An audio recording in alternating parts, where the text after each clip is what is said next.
Major environmental movements in India. പരിസ്ഥിതി സംരക്ഷണത്തെ മുൻനിർത്തിയുള്ള ഇന്ത്യയിൽ നടന്ന ഏതാനും ചില മൂവ്മെന്റ്സിനെയാണ് നമ്മളിവിടെ പരിചയപ്പെടാൻ പോകുന്നത്. First one, Chipko movement. In Hindi, Chipko means embracing or hugging. ഹിന്ദിയിൽ ചിപ്കോ എന്ന് പറഞ്ഞാൽ ആലിംഗനം ചെയ്യുക അല്ലെങ്കിൽ കെട്ടിപ്പിടിക്കുക എന്നാണ് അർത്ഥം. The Himalayan western region of UP was facing frequent floods and landslides, especially in the Alakananda region. The people came to know that these floods and landslides were caused by deforestation. So, when the contractors came to cut the trees, the women from Alakananda region starting to embrace the trees. So the contractors get back without cutting the trees. This action drew the attention of the central government, and the Prime Minister of India said that not a single tree of Himalayan region of UP can be destroyed. യുപിയുടെ Alaknanda റീജിയനിൽ കാലാകാലങ്ങളായി ആളുകൾ നേരിട്ട പ്രകൃതി ദുരന്തങ്ങൾ, പ്രത്യേകിച്ച് വെള്ളപ്പൊക്കം, ഉരുൾപൊട്ടൽ മുതലായവ ജനങ്ങൾ മനസ്സിലാക്കി. ഇതിനുള്ള കാരണം വനനശീകരണമാണെന്ന് മനസ്സിലാക്കുകയുണ്ടായി. തുടർന്ന് അളകനന്ദ ഏരിയയിലുള്ള സ്ത്രീകളുടെ മുന്നേറ്റത്താൽ വനനശീകരണം തടയാൻ കഴിഞ്ഞ ഒരു സംഭവമാണ് ചിപ്കോ മൂവ്മെന്റ് എന്ന് പറയുന്നത്. കോൺട്രാക്ടേഴ്സ് മരം മുറിക്കാൻ വന്നപ്പോൾ അളകനന്ദ ഏരിയയിലുള്ള സ്ത്രീകൾ ഓരോരുത്തരും മരത്തെ കെട്ടിപ്പിടിച്ചു നിന്നു. അതുകൊണ്ട് തന്നെ മരം മുറിക്കാൻ പറ്റാതെ കോൺട്രാക്ടേഴ്സ് തിരിച്ചുപോയി. അപ്പൊ സ്ത്രീകളുടെ നേതൃത്വത്തിലുള്ള ഈ ഒരു സമര പരിപാടി അല്ലെങ്കിൽ പരിസ്ഥിതി സംരക്ഷണ ഉദ്യമം രാജ്യശ്രദ്ധ ആകർഷിക്കുകയും തുടർന്ന് പ്രധാനമന്ത്രി ആ ഏരിയയിലുള്ള മരം മുറിക്കുന്ന പരിപാടി നിർത്തിവെക്കുവാനും ഇനിമേലിൽ മരം മുറിക്കാൻ പാടില്ല എന്ന സെൻട്രൽ ഗവൺമെന്റ് ഉത്തരവിറങ്ങുകയും ചെയ്തു. അങ്ങനെ സ്ത്രീകളുടെ മുന്നേറ്റത്തിൽ രക്തരഹിതമായ ഒരു സമര പരിപാടിയിലൂടെ വനസംരക്ഷണം, അതോടൊപ്പം തന്നെ പ്രകൃതി സംരക്ഷണം, പരിസ്ഥിതി സംരക്ഷണം സാധ്യമാക്കിയ ഒരു മൂവ്മെന്റ് ആണ് ചിപ്കോ മൂവ്മെന്റ് എന്ന് പറയുന്നത്. രണ്ടാമത് നമ്മൾ കാണുന്നത് സൈലന്റ് വാലി മൂവ്മെന്റ് ആണ്. The thick forest area in Palakkad district is known as Silent Valley. The electricity department wanted to construct 240 megawatt hydel power station on the river Kundipura. This would have resulted in the destruction of a large area of forest land. As a result, it would have destroyed not only trees but also animals, birds and insects. In 1976, the Kerala Shastra Sahitya Parishad, a popular environmental organization, launched a mass movement against the implementation of this project.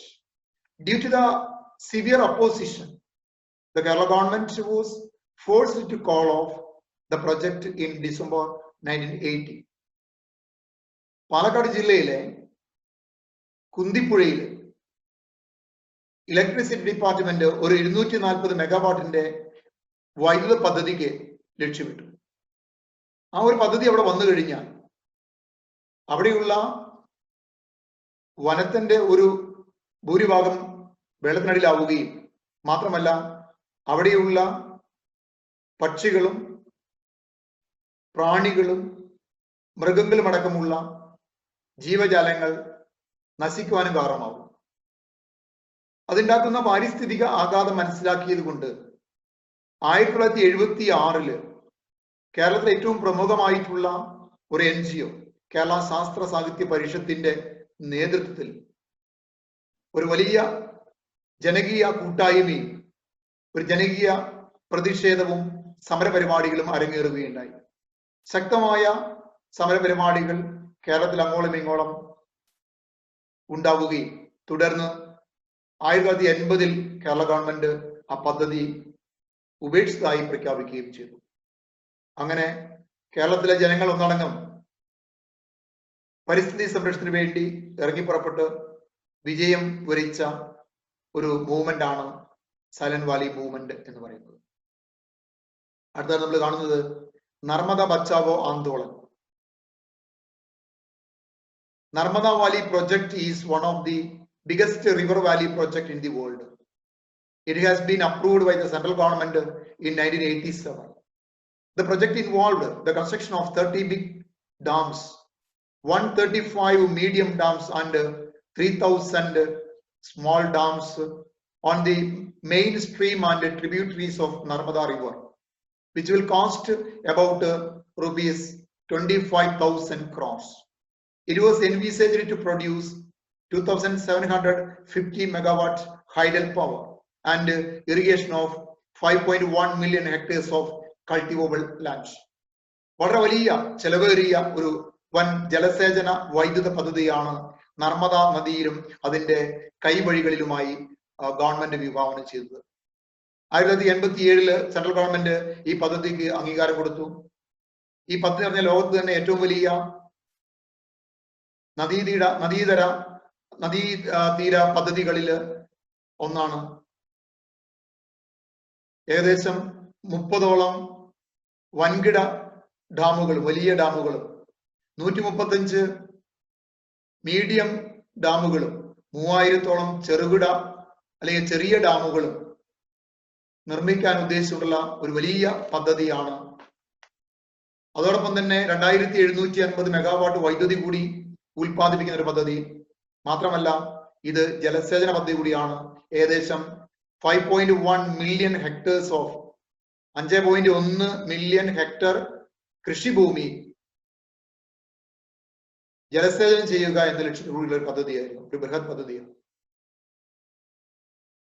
The local people was continuously protesting against the implementation of the project because it would submerge a large mass of land and 8 communities of tribal people would be homeless. ഈ പദ്ധതി വന്നു കഴിഞ്ഞാൽ അതുണ്ടാക്കുന്ന പാരിസ്ഥിതിക ആഘാതത്തെക്കുറിച്ച് വളരെ വ്യക്തമായ ധാരണയുള്ളത് കൊണ്ട് തന്നെ പ്രാദേശിക തലത്തിൽ ആ പദ്ധതിക്കെതിരെ ശക്തമായ പ്രതിഷേധങ്ങളുണ്ടായി. കാരണം ആ പദ്ധതി വന്നു കഴിഞ്ഞാൽ ഏകദേശം വലിയ ഒരു ഭൂമിയും കൃഷിഭൂമിയും വനഭൂമിയും വെള്ളത്തിനടിയിലാവുകയും 8ഓളം വരുന്ന ട്രൈബൽ ഗ്രൂപ്പുകൾ, ഗോത്രവർഗങ്ങൾ, അവർക്ക് വീടും വാസസ്ഥലവും നഷ്ടപ്പെടുന്ന ഒരു സാഹചര്യം ആയിരുന്നു ഉണ്ടായിരുന്നത്. The movement sparked off with the announcement of work of Narmada Sagar in Madhya Pradesh and Sardar Sarovar project in Gujarat. മധ്യപ്രദേശിൽ ആ പദ്ധതി അറിയപ്പെടുക നർമ്മദ സാഗർ എന്നും ഗുജറാത്തിൽ ആ പദ്ധതി അറിയപ്പെടുന്നത് സർദാർ സരോവർ പ്രൊജക്ട് എന്നാണ്. ഈ പദ്ധതികൾ ആരംഭിച്ചപ്പോൾ പ്രതിഷേധങ്ങൾ അണപൊട്ടി ഒഴുകി വളരെ ശക്തമായി നടന്നു. ഈ പ്രൊജക്ടിന്റെ എതിരെയുള്ള സമരപരിപാടികളിൽ ഏറ്റവും ആദ്യം അതിന്റെ ലീഡറായി ഉണ്ടായിരുന്നത് ബാബ ആംദെയാണ്. Initially, the leader of the movement was Baba Amde. Later on, Medha Patkar and the eminent novelist Arundhati Roy joined and intensified the movement. ഈ പ്രതിഷേധ പരിപാടികൾ ബാബ ആംദെയുടെ നേതൃത്വത്തിലാണ് ആരംഭിച്ചത്. പിന്നീട് മേധാ പട്കറും അതുപോലെ അരുന്ധതി റോയും ഒക്കെ ഇതിന്റെ നേതൃത്വത്തിൽ വരികയും പിന്നെ വളരെ ശക്തമായ പ്രതിഷേധങ്ങൾ നടക്കുകയും ചെയ്തു. എന്നാൽ സ്വാഭാവികമായും ഈ പദ്ധതി മൂലം പുറത്താക്കപ്പെടുന്ന ആളുകൾക്ക് ഒരു ആനുകൂല്യങ്ങളും ലഭിക്കുകയില്ല. കാരണം എന്താണ്? കാരണം മറ്റൊന്നുമല്ല, ഈ കുടിയൊഴിപ്പിക്കപ്പെടുന്ന ആളുകളെ സംബന്ധിച്ച് അവർക്ക് യാതൊരുവിധ ഉടമസ്ഥാവകാശവും അതിനകത്ത് ഉണ്ടായിരുന്നില്ല. അതാണ് പ്രധാനപ്പെട്ട സംഗതി എന്ന് പറയുക. കാരണം അവർ പരമ്പരാഗതമായി അവര് ഭൂമി കൈമാറി വരുന്നതാണ്. അവരുടെ കയ്യിൽ അതിന്റെ ഓണർഷിപ്പും പരിപാടികളും ഒന്നും ഉണ്ടായിരുന്നില്ല. According to activist, the construction of Narmada Sagar will submerge more land than it will irrigate. ഉദാഹരണം പറഞ്ഞാൽ ഈ ആക്ടിവിസ്റ്റിന്റെ അഭിപ്രായത്തില് നർമ്മദാ സാഗർ എന്ന് പറയുന്ന പദ്ധതി ഇറിഗേറ്റ് ചെയ്യുന്ന, ജലസേചനം നൽകുന്ന ഭൂമിയേക്കാൾ കൂടുതൽ ഭൂമി, കൃഷിഭൂമി വെള്ളത്തിനടിയിലാക്കുമെന്നാണ് അവർ കണ്ടെത്തിയത്. സ്വാഭാവികമായും ശക്തമായ പ്രതിഷേധ പ്രകടനങ്ങൾ, സമര പരിപാടികൾ ദീർഘനാളുകൾ നീണ്ടുനിന്നു. എന്നാൽ ഗവൺമെന്റ് പദ്ധതിയുമായി മുന്നോട്ട് പോവുകയും NBA സുപ്രീം കോടതിയിൽ ഒരു കേസൊക്കെ ഫയൽ ചെയ്തു. ആ കേസുകളൊന്നും സുപ്രീം കോടതി പരിഗണിച്ചില്ല. 2016 ഈ പദ്ധതി പൂർത്തീകരിക്കപ്പെട്ടു. എങ്കിലും ലോകം മുഴുവൻ തന്നെ ഈ ഒരു എൻവയോൺമെന്റൽ പ്രൊട്ടക്ഷന് വേണ്ടിയുള്ള മൂവ്മെന്റ് ശ്രദ്ധിക്കുകയും അത് സ്വാഭാവികമായും മറ്റ് ആക്ടിവിസ്റ്റുകളെ സംബന്ധിച്ച് വലിയ പ്രചോദനമായി മാറുകയും ചെയ്തിട്ടുണ്ട്. Okay, thank you.